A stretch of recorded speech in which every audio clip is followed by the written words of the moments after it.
അപ്പൊ TPM cooking ബ്ലോഗിലേക്ക് എല്ലാവർക്കും സ്വാഗതം. അപ്പൊ ഇന്നിവിടെ നമ്മളിവിടെ തയ്യാറാക്കാൻ നമ്മളൊരു 30 കിലോ ബിരിയാണിന്റെ ഒരു പരിപാടി ഉള്ളൂ കേട്ടോ. ഒരു 30 കിലോനേ ഉള്ളൂ. അപ്പൊ അതിന് ഉള്ളി നമുക്ക് വാട്ടിലും മറ്റേ കോഴി ദമ്മുണ്ട്, അതിനുള്ള ചെമ്പാണിത്. ഏകദേശം 30 കിലോ അരി പോണ ചെമ്പാണ് ഇട്ടത്. ഇതാണ്. പിന്നെ ആദ്യം നമ്മൾ ഒരു 15 മിനിറ്റ് മുമ്പ് വെള്ളത്തിൽ ഇട്ട് വെച്ചിട്ടുണ്ട്.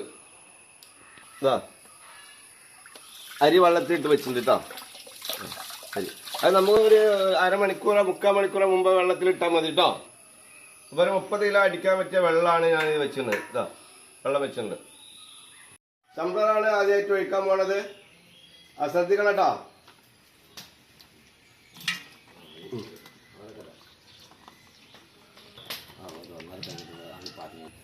ഒന്നര കിലോ സൺഫ്ലവറാണ് പൊട്ടിച്ച് വെച്ചിരുന്നത്.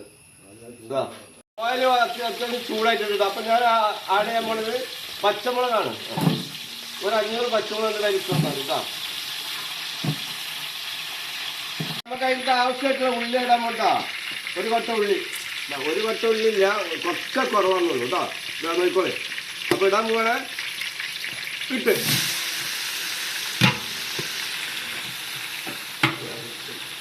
നമ്മളെ സൈനൊക്കെ കുറച്ച് ഉപ്പ് ഇട്ടിട്ടുണ്ട്. ഇതിൽ ഉപ്പിട്ട് കഴിഞ്ഞാൽ ഉള്ളി ശരിക്കും വാടുള്ളൂ കേട്ടോ. പെട്ടെന്ന് വാടി കിട്ടും.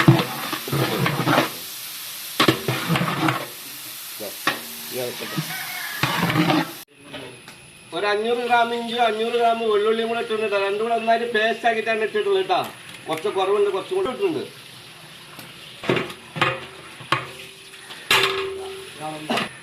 അപ്പൊ നമ്മളെ ഉള്ളി തയ്യാറായിട്ടുണ്ട്. തക്കാളിയാണ് ഇടാൻ പോണ കേട്ടോ.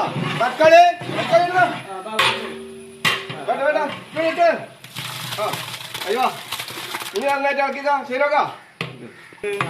അല്ല നമ്മളെ ശരിയാക്കാൻ ഒരാളാട്ടെ ഇയാളാവട്ടെ മെയിൻ ആള്. വേറൊരാളും കൂടെ ഉണ്ട്. 2 പാക്കറ്റ് തൈരാളാൻ പോട്ടാ. ഒരു പാക്കറ്റ് ഇട്ടാണ്, ഒരു പാക്കറ്റ് കൂടെ ഉണ്ട് കേട്ടോ. ഇതാ ഓക്കെ.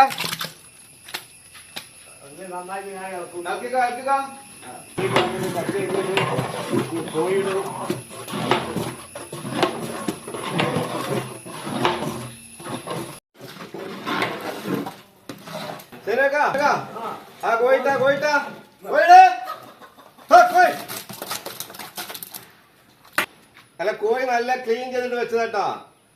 ക്ലീൻ ചെയ്ത് കഴുകി വെച്ച് ഞാൻ പിന്നെ നമ്മളെ മസാലയ്ക്ക് കൂട്ടും കേട്ടോ. അപ്പൊ ഞാൻ നന്നായിട്ട് ഇളക്കി വെക്കുന്നുണ്ട് കേട്ടോ. നന്നായിട്ട് ഇളക്കിയിട്ട് നമ്മളൊന്ന് കുറച്ച് നേരം നമ്മളത് മൂടി ഇട്ടിട്ട് കത്തിക്കണം.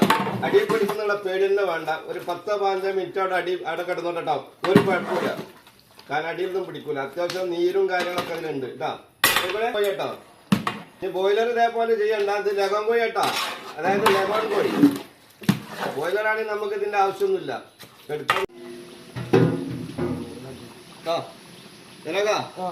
ഒന്ന് ഇളക്കിക്കോ. നന്നായിട്ട്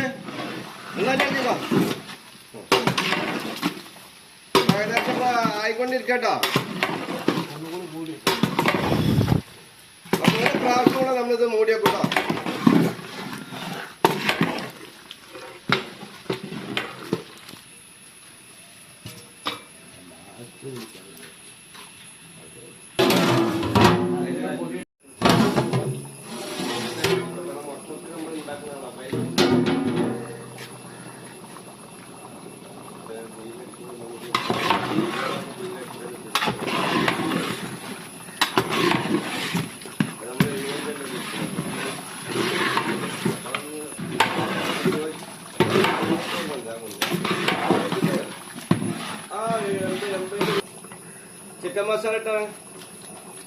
ചിക്കൻ മസാല ഇട്ടുണ്ട് കേട്ടോ.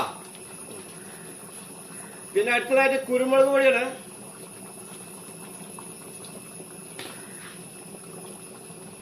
ഏലക്ക, പട്ട, പൂവ്, ജാതിക്ക, ജാതിപത്രം, സാജന, തക്കോലുണ്ട്, ജീരകം കൂടെ മിക്സാക്കി പൊടിച്ചിട്ടാ നമ്മള് ഇട്ടോളെ.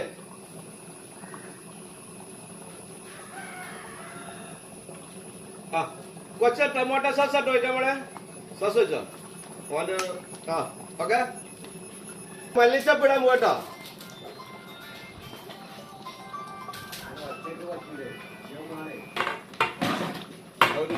വിളിക്കാം.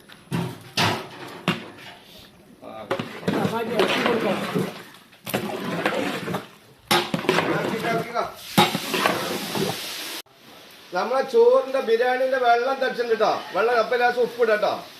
പാകത്തിന് ഇട്ടാ മതി ഉപ്പ്. ഇനി വേണമെങ്കിൽ കുഞ്ഞാ അരി ഇടാൻ പോട്ടാ. അപ്പൊ അരി ഇടുന്നുണ്ട്.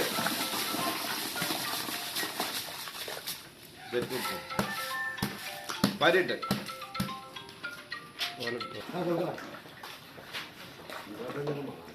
ഹലോ 25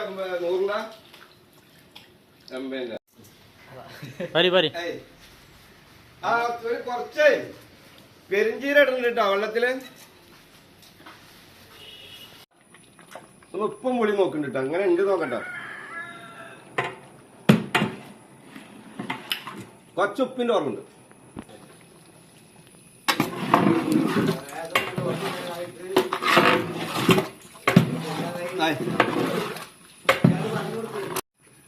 അപ്പൊ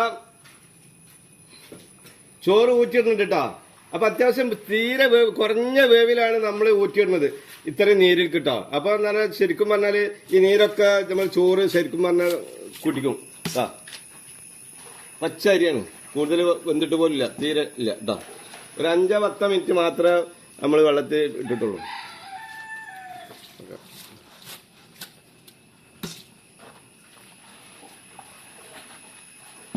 നമ്മളെ മുന്തിരിങ്ങ, പിന്നെ ക്യാരറ്റ്, മല്ലിച്ചപ്പ്, മുന്തിരി, ക്യാരറ്റ്, മല്ലിച്ചപ്പ് അതെല്ലാം കൂടെ നമ്മൾ സെൻറ്ററിൽ കൊടുക്കാൻ മതി. ഇതിൽ ജാതിക്ക, ജാതിപത്രി, സാജീരകം എല്ലാം കൂടെ മിക്സ് ആക്കി കറി മസാല പൊടിച്ചതാട്ടോ ഇതിൽ മിക്സ് ചെയ്തിങ്ങനെ. അപ്പൊ ഞാൻ എന്തെങ്കിലും നടുക്കൽ കൊടുക്കാൻ പോട്ടാ.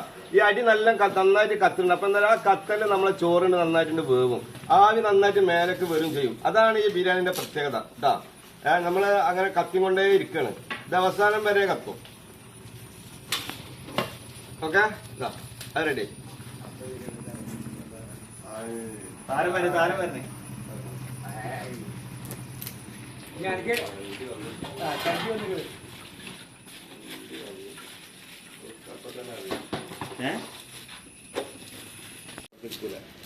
കേട്ടോ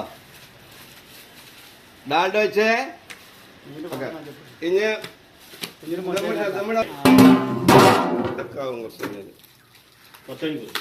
ഒരു മണിക്കൂർ ദമ്മ് കിടക്കട്ടാ. ദമ്മിടുന്നുണ്ട് കേട്ടോ.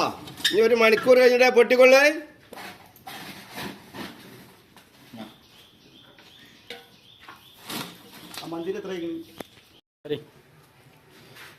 അപ്പൊ ദമ്മ് പൊട്ടിക്കാൻ പോവാണേ. ബിരിയാണി റെഡി ആയിട്ടുണ്ട്. ശരി നോക്കാം.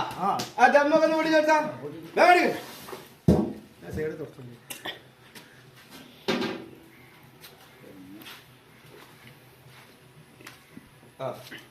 സൈഡൊക്കെ നല്ല തുടച്ചില്ല.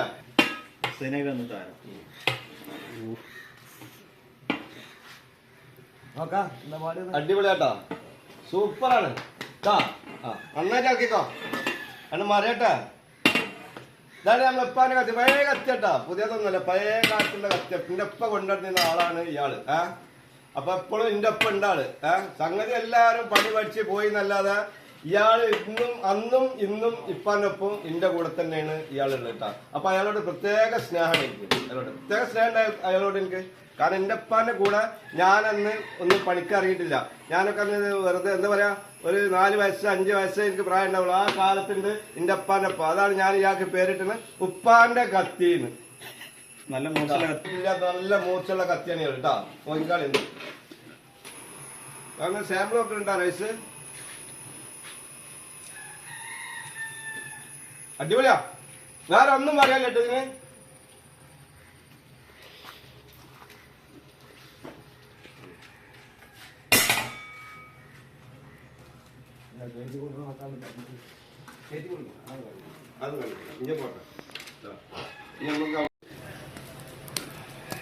ആ പീസൊക്കെ നല്ല ഉഷാറാക്കി നല്ല മന്തിക്കണം. ഇതാ പീസ്, ഇതാ നല്ല പൊടി ആയിക്കണ ഉഷാറായിക്കണം. ഇന്നൊരു ബിരിയാണി എടുത്താ എനിക്ക് പാർസൽ എടുത്താ വീട്ടിൽ കൊണ്ടുപോയാലോ. എനിക്ക് പെരേന്ന് വയ്ക്കാനേട്ടാ, വേറൊന്നുമില്ല.